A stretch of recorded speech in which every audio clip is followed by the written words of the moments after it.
ব্যবধান প্রায় আড়াই ঘন্টার।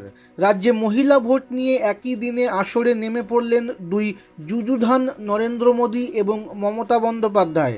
বারাসাতে বুধবার বিজেপির মহিলা সম্মেলনের মঞ্চে প্রধানমন্ত্রী মোদী দুটি বিষয় তুলে ধরেছেন।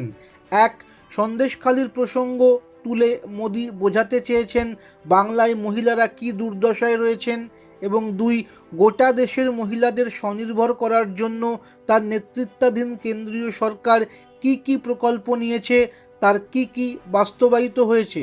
মোদী সভা শুরুর প্রায় আড়াই ঘন্টা আগেই বুধবার সকাল 10টায় মুখ্যমন্ত্রী মমতা ফেসবুকে ঘোষণা করে দেন রাজ্যের আইসিডিএস, আশা এবং অঙ্গনওয়াড়ি সহায়কদের বেতন বৃদ্ধির সিদ্ধান্ত নেওয়া হয়েছে। বর্ধিত অঙ্কের ঘোষণাও করে দেন মমতা। যে প্রকল্পের উপভোক্তারা সকলেই মহিলা। মুখে কেউই বিশদে কিছু বলেননি বটে, কিন্তু একই দিনে মোদী এবং দিদির এহেন বক্তৃতা এবং ঘোষণার পরে এটা সহজবোধ্য যে বাংলার মহিলা ভোটের কথা মাথায় রেখেই প্রধানমন্ত্রী এবং মুখ্যমন্ত্রী যা বলার বলেছেন।